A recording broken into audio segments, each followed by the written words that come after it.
This is section 3.4, and it's I can find the key features and sketch a graph using the vertex and x-intercepts. Okay, so we're going to be sketching, and we're also going to be finding the key features of our parabolas. So first of all, multiple forms of the quadratic function. Now we've worked with them for the first two units as well as this unit as well. So what we're looking at first of all, to sketch a graph of a quadratic function, you only need 3 points. Okay, so you really only need three points in order to graph. Okay, because we do know parabolas are symmetrical. So if we have 3 points, we actually have more than three really. Okay, the three most important parts of the parabola are the vertex, and that's why we did completing the square, the x-intercepts, and then probably the most important point would be the y-intercept, because we use that a lot when we're answering real word problems dealing with world situations. If you can find those 4 points, because it may be 4 points because of the x-intercepts, you have all you need to find the key features. So let's find the key features in factored form first. Okay, so first of all, the question here is find the key features and sketch a graph of y equals negative 2x squared minus 2x plus 24. So the first thing, we could complete the square. We could do that and to get the vertex out of there, but that wouldn't give us the x-intercepts. Okay, so it's probably going to be easier to follow these following steps. First of all, factor the function. Well, that we can do. So switching to our magic pen, well, my magic pen, not yours. So I'm going to take our function, and the first thing I can see in that function up here is I do have a common factor of negative 2. So that's the first thing I'm going to do is I'm going to take out my negative 2. And when I do that, I'm left with x squared minus x plus 12. So I need two numbers that multiply to give me 12, but add to give me negative 1. Oop, positive 1. Okay, did you see what I did? I made a huge boo-boo. And because I took out a negative 2, so this should be a positive x. Watch out for that. And this will be a negative 12. So two numbers that multiply to give me 12, but subtract to give me positive 1. So the most common multiplication fact, probably 3 or 4, 6 and 2. 3 and 4 are the correct ones. So I have x, and I have a 4, and I have x and a 3. The larger one needs to be positive, so that's going to be the 4, so the 3 is negative. Okay, so from that, I can find the x-intercepts. So I can see here that x would equal negative 4 and 3. The next step I want to look at is because of symmetry, the axis of symmetry will be right between those 2 points. So we would average the x-intercepts to find the middle. So we've kind of done that before. So that means if I take those two numbers, so if I take the negative, whoop, come back here, pen. I'm sure you have fun watching me do that. Negative 4 plus 3 and divide it by 2. So that would equal negative 1/2. So in this case, that would mean the axis of symmetry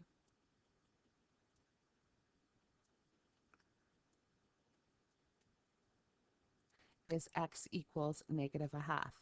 So really what we have found here is if I just draw a really quick sketch, that doesn't look like a straight line to me. And neither does that one. Straight down, straight down. So what that means is we know it crosses at negative 4 and at 3, and my parabola, because it's a negative 2, I know that it's going to open down, so it's going to go something like this, but go through that point. Over you go, point. I know you can't do that with yours. However, I can cheat a little bit. Okay, so what we just found there is right down through here is going to be x equals negative 1/2. So I know that because of that, the x coordinate of the vertex is negative 1/2. Okay, so I'm just going to type that in because again, that is faster. And I will change it to red so it matches. So we know the x coordinate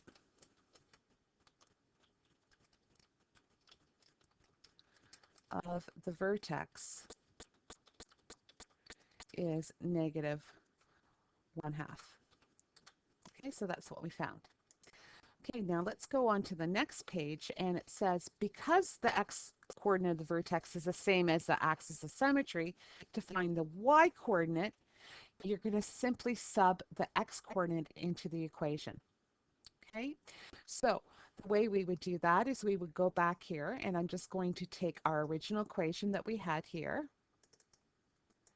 I'm going to copy it, put it back over here,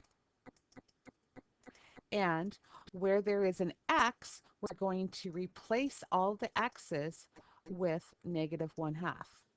Okay, so when we do that, we'll be able to then calculate what our y will be of our vertex. So let's do that. And I'm going to keep in fractional form just because it's nicer to me. So negative 2 times negative 1/2 squared minus 2 times negative 1/2 plus 24. Okay, our 2's are going to cancel. Oh, that's not going to be a 2. That's going to be a negative 2 and a 1/4 when I square that. And this is going to be a positive. Here's the 2's that I'm going to cross out. So I'm going to end up with a 1 and a positive 24. Okay, here again I can cancel out. 2 goes into 4 twice, 2 goes into itself once. So I end up with negative 1/2 and a positive 25. So what that turns out to is equal to 24.5. Okay, so if I really wanted my vertex, we would have all of that. So now what we're going to do is now you can do a rough sketch of the graph. We are going to include the 4 most important points.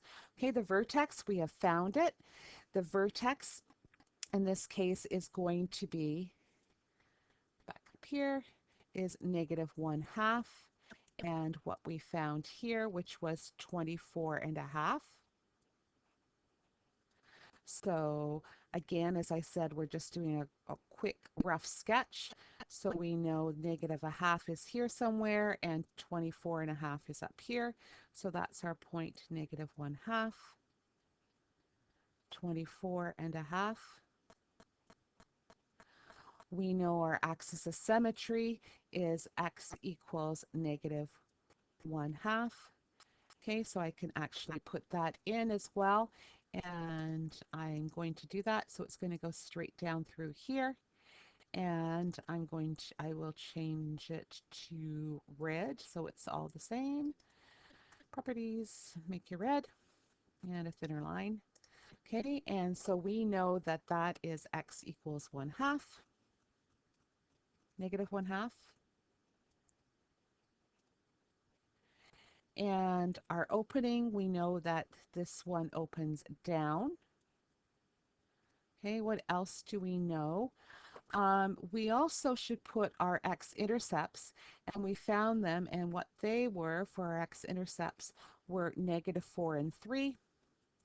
So we would have a point at negative 4, and we would have a point at 3. And we could actually finish graphing this. So it goes through that point, and it goes through that point. We know its domain, so that's from the first unit. The domain x can be anything. I can have positive 10, I can have negative 10.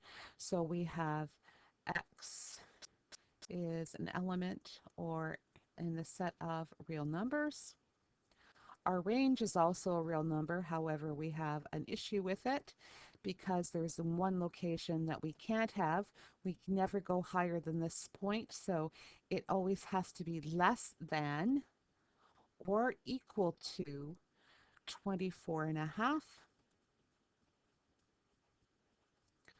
We also know it has a maximum value in this case because it opens down of, and it's always the y value of the vertex of 24 and a half.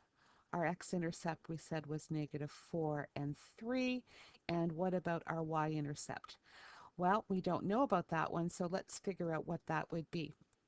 The y-intercept here would be means that x equals 0. If x equals 0, if we go back to our equation, we would have y equals, and let's just take this up here and clone it and move it back down here so we can see. So if we take this and we substitute that in, x equals 0, so this would be 0, this would equal 0, so we're left with 24.